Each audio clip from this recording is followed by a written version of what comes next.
2015년 혜성학교 복도에서 그 차가운 거절을 당하고 쫓겨나듯 이곳 양산으로 내려왔던 날이 기억납니다.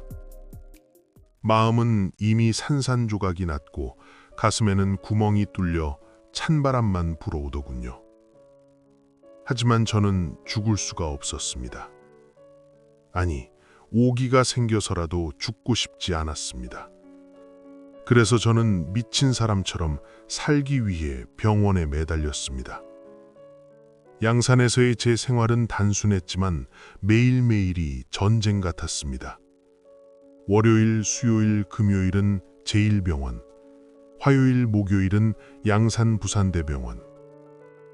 단 하루도 쉬지 않았습니다. 봄바람이 불 때도, 땡볕이 내리쬐는 여름에도, 찬바람이 뼈를 깎는 겨울에도 저는 매일 아침 전동 휠체어에 몸을 싣고 병원 언덕을 오르고 또 올랐습니다. 전동 휠체어의 배터리가 닳아서 깜빡거릴 때까지 제 몸이 부서져라 굴렀습니다. 재활치료실의 그 차가운 공기, 코를 찌르는 소독약 냄새, 그리고 굳어버린 제 몸이 비명을 지르는 그 고통. 그 모든 것을 이를 악물고 견뎌냈습니다. 누구를 보여주기 위해서였을까요? 아닙니다.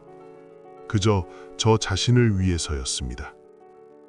단 1cm라도 더 움직여 보려고, 단 한 번이라도 남의 도움 없이 내 힘으로 숨 쉬어 보려고, 그렇게 처절하게 바닥을 구르며 사투를 벌였습니다.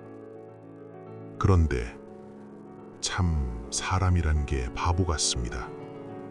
몸은 그렇게 살려고 미래를 향해 발버둥 치면서도 제 마음은 여전히 1996년 처음 그 사람을 마음에 담았던 그 짝사랑의 감옥에 갇혀 있었습니다.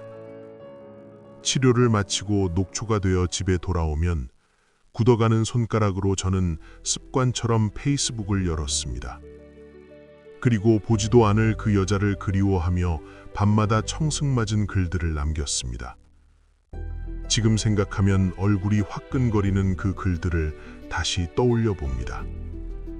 첫사랑이란 아무것도 모르고 모두 다 주는 사랑이다. 시간이 지나야만 알게 되는 평생의 흉터 같은 기억이다. 나는 정말 미련하고 바보 같은 놈이다. 머리로는 잊어야지 하면서도 가슴은 여전히 그 사람을 찾고 있는 내가 너무 싫다. 비 오는 날이면 자기 어깨가 다 젖는 줄도 모르고 제게 우산을 씌워줬던 그 뒷모습을 회상하며 저는 그게 제 인생의 유일한 구원이었다고 적어놓았더군요. 제가 병원에서 피땀을 흘리며 내일을 위해 싸우던 그 숭고한 시간 동안 제 영혼은 여전히 그 가짜 성녀의 발밑을 기어다니며 구걸하고 있었던 겁니다. 그때까진 꿈에도 몰랐습니다.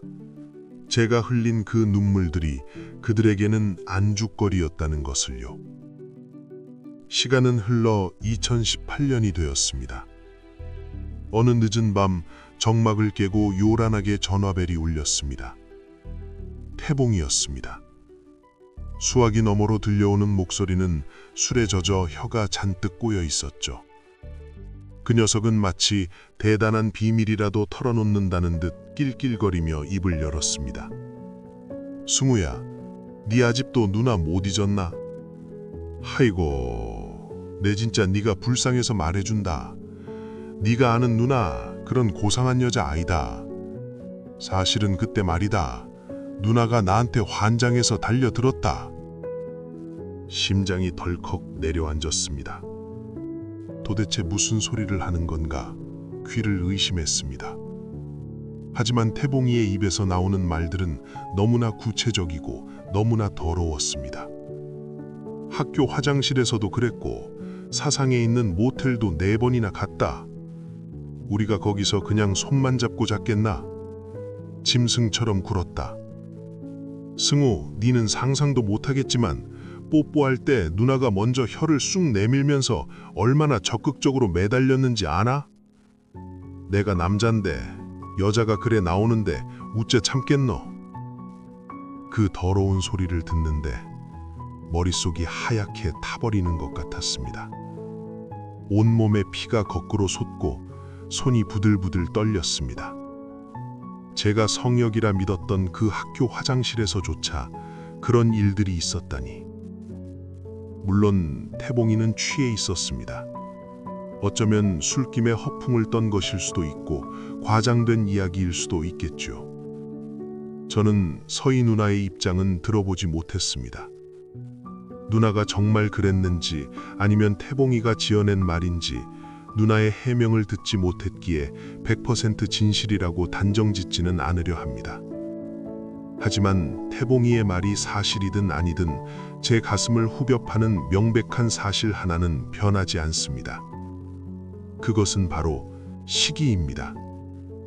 내가 가장 참을 수 없는 건, 아니 피눈물이 나는 건 1996년부터 내가 누나를 가슴에 품고 있던 걸 뻔히 알면서 97년에 두 사람이 뒤에서 몰래 만나고 있었다는 사실입니다.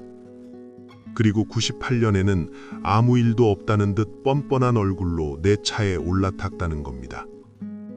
내가 누나를 여신처럼 떠받들 때 당신들은 뒤에서 저를 보며 무슨 생각을 했습니까? 내 그 지독했던 순정이 고작 두 사람의 비밀을 숨겨주는 가림막이었습니까? 이 자리를 빌러 솔직하게 말하겠습니다. 나라고 욕망이 없는 줄 알았습니까? 나도 피가 끓는 남자입니다.